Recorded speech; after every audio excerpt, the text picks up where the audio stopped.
Hi dear friends, എല്ലാവർക്കും ബിജീസ് കിച്ചൻ്റെ പുതിയൊരു വീഡിയോയിലേക്ക് സ്വാഗതം. ഞാൻ നിങ്ങളുടെ സ്വന്തം ബി ചേച്ചി. എൻ്റെ പ്രിയപ്പെട്ട ഓരോരുത്തർ സുഖമായിട്ടിരിക്കുന്നു. ദൈവം സഹായിച്ച് ഇവിടെ സുഖമായിട്ടൊക്കെ ഇരിക്കുന്നു. ഇന്ന് ഒരു ദിവസം ദൈവം ദാനമായി തന്ന അതിന് ദൈവത്തിന് നന്ദി പറയാം. അപ്പോൾ ഇന്ന് രാവിലെ ദോശയും ഇഡലിയും ഉണ്ടാക്കുന്നുണ്ട്. അപ്പം ഒരു ഗ്യാസിൽ ഇഡലി പാത്രം വെച്ചിട്ടുണ്ട്, മറ്റടുത്ത് ദോശ ഉണ്ടാക്കുന്നുണ്ട്. ദോശ ഇങ്ങനെ കട്ടി കുറഞ്ഞതും കട്ടി അല്ലാത്തതും ഉണ്ടാക്കുന്നുണ്ട്. ഇവിടെ ഇവർക്കെല്ലാം എന്നും പറയുന്ന പോലെ ദോശയാണ് കൂടുതലും ഇഷ്ടമായിട്ട് വരുന്നത്.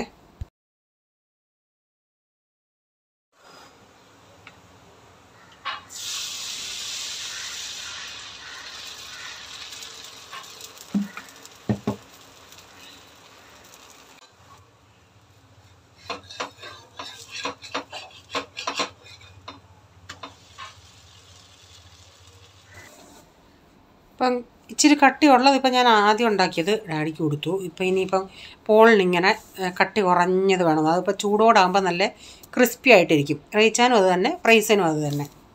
അപ്പോൾ അവർക്ക് ചമ്മന്തി അതിൻ്റെ കൂടെ. ഇപ്പം മെനഞ്ഞാന്ന് ഞാൻ പറഞ്ഞില്ലേ കൊച്ച് ഏത് ഷൂവാണ് സെലക്ട് ചെയ്തതെന്ന് നിങ്ങൾ പറയണേ. അത് മിക്ക ആൾക്കാർക്കും അത് മനസ്സിലായിട്ടില്ലെന്ന് തോന്നുന്നു കേട്ടോ. ചിലരുടെ കമൻസ് കണ്ടിട്ട് എനിക്ക് തോന്നിയതാണ്. അപ്പോൾ ഞാൻ ചോദിച്ചതെന്ന് പറഞ്ഞത് ആ 2 ഷൂ അവൻ ഇട്ടില്ലേ, അതിലേതാ അവന് ഇഷ്ടപ്പെട്ട് അവൻ എടുത്ത ഏതാന്നുള്ളത് നിങ്ങളൊന്ന് ഗസ് ചെയ്യാമോ? കാരണം കമൻറ്റിൽ കൂടെ ഒന്ന് പറയാമോ എന്ന്. അത് ഞാൻ ഏതാണെന്നുള്ളത് കാണിക്കാമെന്നും പറഞ്ഞു. അപ്പം 3 പേര് പറഞ്ഞു ഈ കാലയിൽ അവൻ 2 കാലിലും ഇട്ടിട്ടുണ്ട്. റൈറ്റിലും ലെഫ്റ്റിലും 2 സൈസ് ഷൂ ആയിട്ടത്. അപ്പോൾ അതിലേതാണ് അവന് ഇഷ്ടപ്പെട്ടതെന്ന് നിങ്ങൾക്കൊന്ന് പറയാമോ എന്ന് ചോദിച്ചതാണ്. കാരണം പ്രൈസമ്മോനെ എത്ര പേര് മനസ്സിലാക്കുന്നുണ്ട് എന്നുള്ള ഒരിതിൽ ഞാൻ ചോദിച്ചതാണ്. പക്ഷേ അത് പലർക്കും അത് മനസ്സിലായില്ല ഞാൻ ചോദിച്ചത് എന്തുവാന്നുള്ളത്. അതിനിയും പോട്ടെ. അപ്പോൾ ഇഡലിയും റെഡിയായി. കൊടുക്കാനുള്ളവർക്കൊക്കെ ചൂട് കൊടുത്തിട്ടുണ്ട്. പിന്നെ ഞാനിവിടെ കഴിക്കാൻ എടുത്തിട്ടുണ്ട്. പക്ഷേ എനിക്ക് ഈ ചട്നി ഇഷ്ടം. ചട്നി എന്ന് പറയാം, ചമ്മന്തി എന്ന് പറയാം, ചമ്മന്തി കറി എന്ന് പറയാം. എനിവേ ചുമന്നതാണ് ഇഷ്ടം. ഇവിടെ പ്രൈസനും ചുമന്നതാണ് ഇഷ്ടം. ചില സമയത്ത് പറയും എനിക്കിതാ ഇഷ്ടമെന്ന്. പോളിന് ഇതാ ഇഷ്ടം. അപ്പോൾ 2 പേരുടെ ഇഷ്ടങ്ങൾ ഇടയ്ക്കിടയ്ക്ക് ചെയ്ത് കൊടുക്കാമെന്ന് വെച്ച്. എല്ലാവരുടെയും ബ്രേക്ക്ഫാസ്റ്റ് എല്ലാം കഴിഞ്ഞ് പിന്നെ അടുത്ത അംഗമെന്ന് പറയുന്നത് ഇന്നലെ രാത്രി കഴുകിയിട്ട് പാത്രങ്ങൾ പാത്രം ഇടുന്ന സ്റ്റാൻഡിൻ്റെ അകത്തുനിന്ന് ബാസ്ക്കറ്റിൽ നിന്ന് എടുത്ത് അതാത് സ്ഥാനത്ത് വെച്ചിട്ട് ഇനി അടുത്ത പാത്രങ്ങൾ കഴുകി ഇനി ഇതിലോട്ടിട്ടെ. അപ്പോൾ എല്ലാ സ്പൂണും അതും എല്ലാം അതിൽ കിടക്കുമല്ലേ. അപ്പോൾ ഉണങ്ങിയതെല്ലാം ഇരിക്കേണ്ട സ്ഥാനത്ത് ഓരോന്നും എടുത്ത് മാറ്റി വെക്കുക. അത് കഴിഞ്ഞ് പിന്നെ വെള്ളം ചൂടാക്കാൻ വെക്കും, ഒഴിച്ച് ക്യാനിൽ വെക്കണം. അങ്ങനെയൊക്കെയുള്ള പരിപാടികൾ. എടാ ഇതാണോ ചൊക്കി കാണിച്ച്. ഇതാ ഇമാരുടെ ഫേവറേറ്റ്. ഇതിൻ്റെ അകത്ത് ചോക്ലേറ്റാ, വാനില.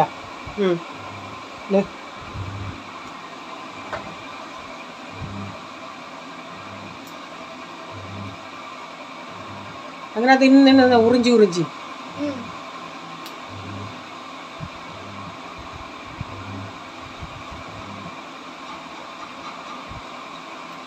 ആരൊക്കെ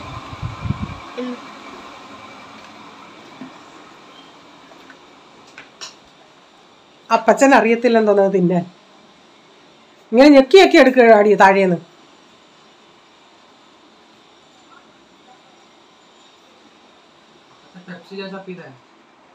ചോക്ലേറ്റ് അതിൻ്റെ അകത്ത് പീനേക്കാൾ കഴിഞ്ഞ് അത് ഞെക്കി എടുക്കണം.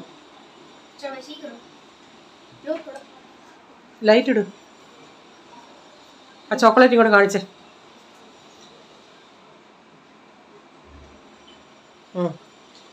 ലൈറ്റ് ഇട് പോയി. എനിക്ക് വേണ്ട, എനിക്ക് വേണ്ട.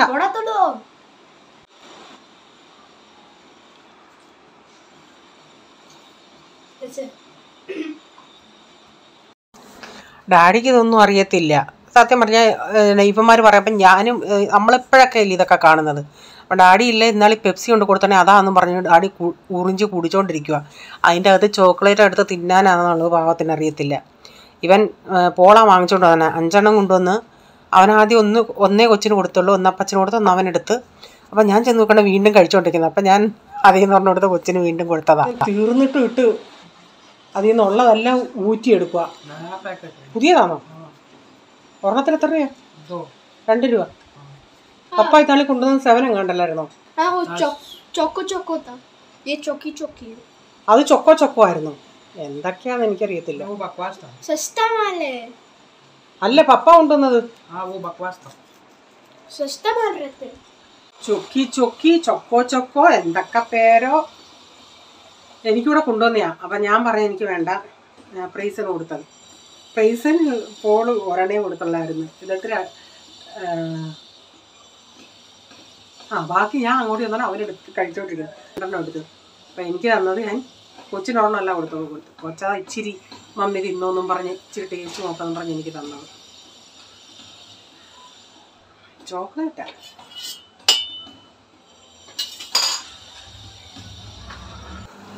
പിള്ളേർക്കൊക്കെ ഇതങ്ങ് ഭയങ്കര ഇഷ്ടം. പോണ് കണ്ടില്ലേ, തീർന്നിട്ടും അത് ഇട്ട് വടിച്ചെടുക്കുന്നത്. ചോക്ലേറ്റ് എന്ന് പറഞ്ഞാൽ ഇവന്മാർ. അപ്പം ഞാൻ തുണി കഴുകാനൊക്കെ ഇട്ടായിരുന്നു, അത് തീരാറായി. പിന്നെ ഒരു സാമ്പാർ വെക്കുന്നുണ്ട് കുക്കറിൻ്റെ അകത്ത്. അപ്പം സാമ്പാറാകുമ്പോൾ ഇനി രാവിലെ ബ്രേക്ക്ഫാസ്റ്റിന് നമുക്കത് എടുക്കാമല്ലേ. ഇന്ന് പൊടികളൊന്നും ഞാൻ ചൂടാക്കുന്നില്ല, ഡയറക്റ്റ് ഇതിൻ്റെ അകത്തങ്ങ് പൊടികളെല്ലാം ഇടുക. ഉലുവാപ്പൊടിയും മല്ലിപ്പൊടിയും മുളക് പൊടിയും മഞ്ഞപ്പൊടിയും. എന്നിട്ട് കടുക് വറക്കുന്ന സമയത്ത് കായപ്പൊടി ചേർക്കും. അതേസമയം കട്ടക്കായമാണെങ്കിൽ പിന്നെ ഈ സമയത്തിടും ഇതിൻ്റെ കൂടങ്ങ്. അപ്പോൾ കഴിഞ്ഞ ദിവസം എന്നോട് ഒരാൾ മോരുകറി എങ്ങനെയാണ് വെക്കുന്നതെന്ന് ചോദിച്ചു. ഞാനത് കാണിക്കാം വീഡിയോ കേട്ടോ. അപ്പോൾ പുളിയും ഞാനിവിടെ കുതിർത്ത് വെച്ചായിരുന്നു. അപ്പോൾ ഈ പുളിക്കകത്ത് പൊടി മണൽ കാണുമല്ലോ, അതുകൊണ്ട് ഞാനിങ്ങനെ കുതിർത്ത് വെള്ളം തിളപ്പിക്കാൻ വെച്ച് ആ തിളച്ച ചരുവത്തിൻ്റെ മണ്ടയിൽ ഇങ്ങനെ പുളിയിട്ട നമ്മുടെ പിഴിയും പുളിയും വെള്ളവും വെച്ച് ആ പാത്രം അതിൻ്റെ മുകളിൽ വെക്കുന്നുണ്ടേ. അതങ്ങ് നന്നായിട്ട് അലിയും നമ്മുടെ പുളി.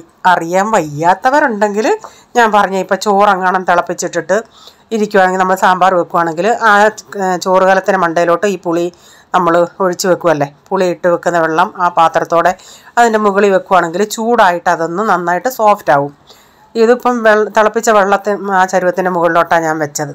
എന്നിട്ട് അത് അടപ്പത്ത് വെച്ചിട്ട് പിന്നെ പാത്രങ്ങൾ ഞാൻ സോപ്പൊക്കെ ഇട്ട് വെച്ചതാ, അതെല്ലാം ഒന്ന് കഴുകിയെടുക്കട്ടെ. കുറച്ചൊക്കെ ഞാൻ കഴുകിയായിരുന്നു, പിന്നെ ബാക്കി വന്നതാണ് ഇതൊക്കെ. ഇത് പ്രീസമോന് ഓൺലൈൻ ക്ലാസ് നടക്കുമ്പോൾ ഉള്ള വീഡിയോയാണ്. അപ്പോൾ ഇനിയും ഞാൻ അവനെ ഒന്ന് ഒരുക്കാനായിട്ട് പോകണം. ഒരുക്കാൻ എന്ന് പറഞ്ഞാൽ ഡ്രസ്സ് ചെയ്ത് തന്നെ മതി, തലയൊക്കെ ഒന്ന് ചീവി കൊടുക്കണം. അപ്പോൾ ഞാൻ ഇനി പാത്രങ്ങൾ കഴുകിയിട്ട് അവൻ്റെ അടുത്തോട്ടൊന്ന് പോട്ടെ. ടൈം ടേബിൾ എല്ലാം എടുക്കാൻ പറഞ്ഞു, അതെല്ലാം എടുത്ത് ഇവിടെ വെച്ചിട്ടുണ്ട്.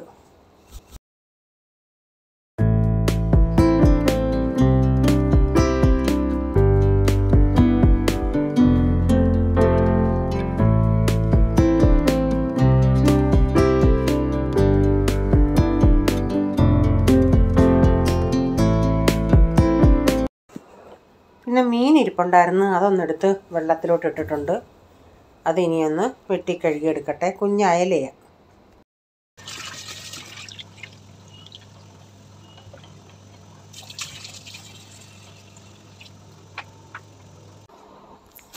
അപ്പോൾ മീൻ ഐസൊക്കെ പോയി, അതൊന്ന് വെട്ടിയെടുക്കട്ടെ. അപ്പോൾ ഒത്തിരി വലിയതല്ല, കുഞ്ഞതാ.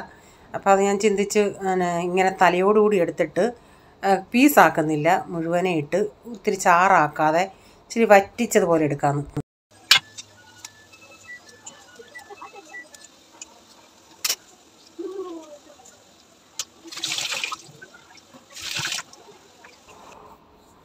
അപ്പോൾ സാമ്പാറിന് ഞാൻ 2-3 വിസിലടിച്ചെടുത്തു. എന്നിട്ട് ഇനി അതൊന്ന് ഇത്തിരി മല്ലിയില ഉണ്ടായിരുന്നു, അതോടെ ഇട്ട് കൊടുത്തിട്ടുണ്ട്. എന്നിട്ട് ഇനി ഇത് കടുകൂടെ വറുത്ത് ചേർത്താൽ മതി. സാമ്പാറിൽ കടുക് വറുത്തുകൊണ്ടിരുന്ന ഈ വെളിച്ചെണ്ണ, ഞാൻ പറഞ്ഞില്ലേ, വെളിച്ചെണ്ണയ്ക്കകത്ത് നമ്മൾ ഈ ഉള്ളിയൊക്കെ ഇടുന്ന ഉടനെ നല്ലൊരു മണമാണ്. അത് അതിൻ്റെ ആ മണം അടിച്ചപ്പോഴേ പ്രൈസൻ ഇടുന്നുണ്ട് വിശക്കുന്നെന്ന് പറഞ്ഞു. അവൻ ഈ മണം എന്തെങ്കിലും നമ്മൾ ഈ ഗരം മസാലയൊക്കെ ചേർക്കുമ്പം മണം ഉണ്ടെങ്കിൽ അവന് മണം അടിക്കുമ്പോഴേ അവന് വിശപ്പ്, അല്ലാതെ അവൻ എത്ര നേരം പേടയിലും കുത്തിയിരുന്നോളും. അപ്പം ഞാൻ പറഞ്ഞ് ഇപ്പം അതേസമയം എനിക്കിപ്പോൾ ഇച്ചിരി ജോലി ഉണ്ടായിരുന്നു, അല്ലെങ്കിൽ ഞാൻ ഇച്ചിരി ചോറെടുത്ത് വാരി വെച്ച് കൊടുത്തേനെ. ഇന്നാണെങ്കിൽ അവർക്ക് ഫുൾ ടൈം ഇല്ല, ഒരു 3-3:30 ആകുമ്പോഴത്തേക്കിന്. കാരണം നെറ്റ് പ്രോബ്ലം വരുന്നുണ്ട്, ഒത്തിരി പ്രോബ്ലം. അതുകൊണ്ട് ടീച്ചർമാർ 3:30 വരെയുള്ള ക്ലാസ്സേ ഉള്ളൂ. അതിൻ്റെ ഇടയ്ക്ക് നേരം ബ്രേക്കില്ല, ഈ ലഞ്ച് ടൈമില്ല. അതുകൊണ്ട് ഇത് പെട്ടെന്ന് അങ്ങ് തീർത്തിട്ട് ഞാൻ പറയാം എന്നാൽ അന്നേരം തരാം. പിന്നെ ഇത് കിട്ടി ഞാൻ 2 ചപ്പാത്തി എടുത്ത് വായി വെച്ച് കൊടുത്തു. കാരണം അവർക്ക് നോട്ട്സും ഇടയ്ക്ക് എഴുതണമല്ലേ, അതുകൊണ്ട്. അല്ലാതെ ലെസൺ ഇങ്ങനെ വായിച്ചു പോവുകയായിരുന്നെങ്കിൽ അവൻ തന്നെ കഴിച്ചതിനായിരുന്നു. ഇപ്പോൾ എഴുതണ്ടേ, അതുകൊണ്ട് ഞാൻ പിന്നെ 2 എണ്ണം വായി വെച്ച് കൊടുത്തിട്ട് ഞാൻ പറഞ്ഞു പിന്നെ 4 മണി 3:30 കഴിയുമ്പം ഫ്രീ ആണെന്നല്ലേ, അന്നേരം കഴിക്കാമെന്ന് പറഞ്ഞു. അപ്പോൾ സാമ്പാറിന് ഞാൻ അതവിടെ വെച്ചു. പിന്നെ ഞാൻ പറഞ്ഞു ആ മീൻ നമ്മൾ വെട്ടി വെച്ചില്ലേ, അത് അധികം വെള്ളമൊന്നും ചേർക്കാതെ ഇത്തിരി വറ്റിച്ച്, ഒത്തിരി ചാറാക്കാതെ വറ്റിച്ചെടുക്കാമെന്ന് വെച്ച്. അപ്പോൾ അത് ഞാൻ മുറിച്ചില്ല, തലയോടുകൂടി എടുത്തിട്ട് പിന്നെ ഇത്തിരി വരഞ്ഞ്. അപ്പോൾ ആ അരപ്പും വെള്ളവും അവിടെ കിടന്ന് തിളയ്ക്കട്ടെ. ആ തിളയ്ക്കുന്ന നേരം കൊണ്ട് പിന്നെ തുണികൾ കഴുകിയായിരുന്നു, ആ തുണികൾ ഇടാമെന്ന് വെച്ചു. അപ്പോൾ ഷീറ്റൊക്കെ മാറിയതുണ്ടായിരുന്നു, എല്ലാവരുടെയും ഷീറ്റല്ല. അപ്പോൾ എല്ലാ ഷീറ്റും കൂടി ഇടാൻ പറ്റത്തില്ല. അപ്പം ഡെയിലി കഴുകുമ്പം 1-2 ഷീറ്റുകൾ വെച്ച് ഇടാമെന്ന് വെച്ച്. സമയം ഇന്ന് സാധാരണ അനു 1:30-2 അകത്ത് വരും. ഇന്നിപ്പം 2 മണിയാകാറായി, എന്നിട്ടും അവളെ കണ്ടില്ല. അവളിട്ട് വിളിച്ച് ഇന്നലെ പറഞ്ഞായിരുന്നു എൻ്റെ അടുത്ത്, ആൻറ്റി ഞാൻ ഇന്ന് സോണോഗ്രാഫിക്ക് പോയ ഉടനെ അവിടെ ഒത്തിരി ലൈൻ ആയതുകൊണ്ട് ഇങ്ങ് പോരുന്നു, നാളെ പോകണമെന്ന്. അപ്പം ഞാൻ ചിന്തിച്ചു അതിന് പോയി ആയിരിക്കുമെന്ന്. അപ്പം ഈ സമയമായിട്ടും വന്നില്ല. അനു വന്ന് പോയിട്ടേ ഞാൻ വല്ലതും കഴിക്കത്തുള്ളൂ, കാരണം സമാധാനത്തിൽ ഒന്ന് കഴിക്കാമെന്നും പറഞ്ഞു. അപ്പോൾ ഇന്നിപ്പോൾ കൊച്ചിനും കൊടുത്തില്ലല്ലോ, കൊച്ചിന് ഇടയ്ക്ക് ഞാനതൊരു ഒത്തിരി ഇത് കൊടുത്തതേ ഉള്ളൂ. രാവിലെ കൊച്ച് കഴിച്ചതാണ് ബ്രേക്ക്ഫാസ്റ്റ്. അപ്പം വെളിച്ചെണ്ണയുടെ മണം, ഉള്ളിയും കൂടെ മണം വന്നുകൊണ്ട് ആൾക്ക് വിശപ്പ് കയറിയതാണ്. അപ്പോൾ നമ്മളിപ്പോൾ എന്തെങ്കിലും പറഞ്ഞ് അത് ക്ലാസ് കഴിയട്ടെന്ന് പറഞ്ഞാൽ ഇവനിങ്ങനെ പറഞ്ഞുകൊണ്ടിരിക്കും, വിശക്കുന്നു മമ്മി, വിശക്കുന്നു മമ്മി. അത് കേൾക്കുമ്പം നമുക്കൊരു ഇതല്ലേ. പിന്നെ ഞാൻ എടുത്ത് കൊടുത്തതാണ്. ചപ്പാത്തി കൊടുത്തിട്ടും പിന്നെ എന്നോട് പറ വിശക്കുന്നുണ്ട്, എനിക്ക് ചോറ് വേണമെന്ന്. ഞാൻ പറഞ്ഞ് അവിടെ ഈ പീരീഡ് കഴിഞ്ഞാൽ പിന്നെ നിങ്ങൾക്ക് ഫ്രീ ആണെന്നല്ലേ, അത് കഴിഞ്ഞ് തരാമെന്ന് പറഞ്ഞ്. This we will do on Monday. Come to the third exercise. All of you come to the third exercise where it is given color the portions in the following figures to compare the given fraction in each pair. Now the fraction given to you is 3/4 and the next fraction given to you is 1/4. And for both these fractions they have given you the figure that is a circle. Yes, you are writing match the pair. No, I'm not writing match the page. I'm writing page number 54, third sum. Color the portions in the following figures to compare given fractions in each क्या page. हुआ, late हुआ? हाँ doctor के पास गई थी मैं। क्या sonography वाला? So here they have given option like this and എടാ നിനക്കൊന്നും ചോദിക്കാനില്ലയോടാ പ്രൈസൻ? this is given in your workbook. This is given in your Yes, workbook. sir. Now ഈ what ഇപ്പൊ you എങ്ങനെ have വരുന്നേ? is, as per the fraction that is given to you. The 4 മണി ആകുമ്പോഴത്തേക്കും തീരും. എഴുതണ്ടേ ഓഫാന്ന് പറഞ്ഞു? That means you have to വിശക്കുന്നോ? divide this circle into 4 equal parts and you have to shade any 3 parts of the circle.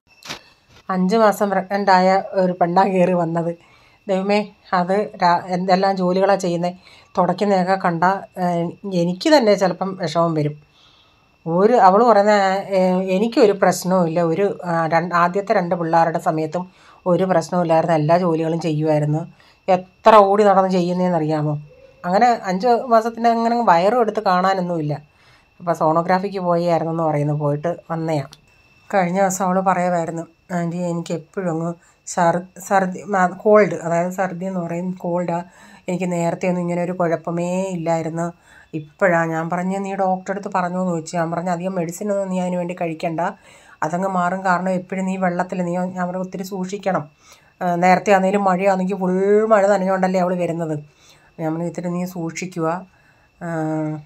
ഞാൻ പറഞ്ഞു നിനക്ക് ജോലിയാണ്, നിനക്ക് സമയമില്ല എന്നും പറഞ്ഞ് നീ ഇരിക്കല്ലോ. ഞാൻ പറഞ്ഞു കുറച്ച് നേരമെങ്കിലും നീ നിൻ്റെ കുഞ്ഞിന് വേണ്ടി ഒന്ന് പ്രാർത്ഥിക്കണം, വൈകിട്ട് കൈവച്ച്. കാരണം അവളുടെ 2ാമത്തെ കൊച്ചിന് കാലിന് ഇത്തിരി മുടന്തോ അങ്ങനെ എന്തോ നോർമലാണ്. ഞാൻ പറഞ്ഞു നല്ലൊരു കുഞ്ഞിനെ കിട്ടാൻ വേണ്ടി നീ പ്രാർത്ഥിക്കണം, എപ്പോഴാണ് സമയം കിട്ടുന്നത്, നടപ്പിലും എപ്പോഴും നീ പ്രാർത്ഥിച്ചുകൊണ്ട് നടക്കണമെന്ന് പറഞ്ഞു. ആൻറ്റി എന്നൊക്കെ പറഞ്ഞ് കഴിഞ്ഞ ദിവസം പാളയംകോടൻ പഴം കണ്ടാണ്. ഞാൻ പറഞ്ഞു ഇത്തിരി ഫ്രൂട്ട്സൊക്കെ നീ വാങ്ങിച്ച് കഴിക്കണം, എപ്പോഴും ഇങ്ങനെ ജോലി എന്ന് പറഞ്ഞ് നടക്കരുത്, നിൻ്റെ ശരീരം നീ നോക്കണം, ഇപ്പം വയറ്റിലൊരു കൊച്ചുള്ളതെന്നൊക്കെ പറഞ്ഞു. ഞാൻ ചോദിച്ചു നീ ഈ പഴം തിന്നുമെന്ന് ചോദിച്ചു. ഇല്ല ആൻറ്റി ഞാൻ ഈ പഴം തിന്നത്തില്ല. ഞാൻ പറഞ്ഞു ഒരെണ്ണം തിന്ന് നോക്കുമെന്ന് പറഞ്ഞു. അങ്ങനെ ഒരെണ്ണം കൊടുത്ത് അപ്പം അതും കൊണ്ടങ്ങ് പോയി. അതെടുത്തുകൊണ്ട് പോയി. അവിടെ നിന്ന് കഴിച്ചില്ല. അപ്പം പിറ്റേന്ന് വന്നുകൊണ്ട് ഞാൻ ചോദിച്ചു, നീ അത് കഴിച്ചായിരുന്നോടി? ആ കഴിച്ച ആൻറ്റി, കുഴപ്പമില്ലായിരുന്നു. ഇവരൊന്നും ഇങ്ങനെയുള്ളത് കഴിക്കും. പാളയം ഇലായിച്ചി എന്ന് പറഞ്ഞാൽ വേറെ പൂവമ്പഴം, പൂവമ്പഴമാണ് ഞാലിപ്പൂവനാന്ന് തോന്നുന്നു. ഞാലിപ്പൂവനൊക്കെ കഴിക്കും എന്ന് തോന്നുന്നു. പക്ഷേ ഈ പാളയംകോടൻ ആരും അങ്ങനെ കഴിക്കത്തില്ലെന്ന് എനിക്ക് തോന്നുന്നു. അപ്പോൾ ഇവിടെ നമ്മുടെ മീൻകറിയൊക്കെ റെഡി ആയായിരുന്നു. മീൻകറി അന്നേരം അത്രയും ചാറിലെടുത്തെങ്കിലും രാത്രിയാണെങ്കിൽ നന്നായിട്ട് വറ്റി, ചാറൊന്നും അങ്ങനെ ഇല്ലായിരുന്നു. അപ്പം നമ്മൾ ചൂട് ചോറിൻ്റെ കൂടെ ഇത്തിരി സാമ്പാറും അതിനകത്ത് ഇത്തിരി കാബേജ് തോരനുണ്ടായിരുന്നു. കാബേജ് തോരനും മീൻ വറ്റിച്ചതും. അപ്പോൾ ഇന്നത്തെ വീഡിയോയിലെ വിശേഷങ്ങൾ ഇതൊക്കെയായിരുന്നു. നിങ്ങൾക്ക് വീഡിയോ അല്പമെങ്കിലും ഇഷ്ടമായെങ്കിൽ ഷെയർ ചെയ്യാനും ലൈക്ക് ചെയ്യാനും കമൻ്റ് ഇടാനും മറക്കരുത്. സബ്സ്ക്രൈബ് ചെയ്യാതെ ആരെങ്കിലും കാണുന്നുണ്ടെങ്കിൽ വീഡിയോ ഇഷ്ടമായെങ്കിൽ ഒന്ന് സബ്സ്ക്രൈബ് ചെയ്തിട്ട് ബെല്ലേക്ക് ബട്ടണൂടെ പ്രസ് ചെയ്യുകയാണെങ്കിൽ ഓൾ എന്നൊരു ഓപ്ഷൻ വരും. അതുകൂടെ പ്രസ് ചെയ്യുകയാണെങ്കിൽ ഞാനെന്ന വീഡിയോയുടെ നോട്ടിഫിക്കേഷൻ നിങ്ങൾക്ക് എന്നും വരുന്നതായിരിക്കും. ഇനി ഒരു പുതിയ വീഡിയോയുമായി വരും വരെ bye. God bless you all. Thank you. Take care. Bye. See U.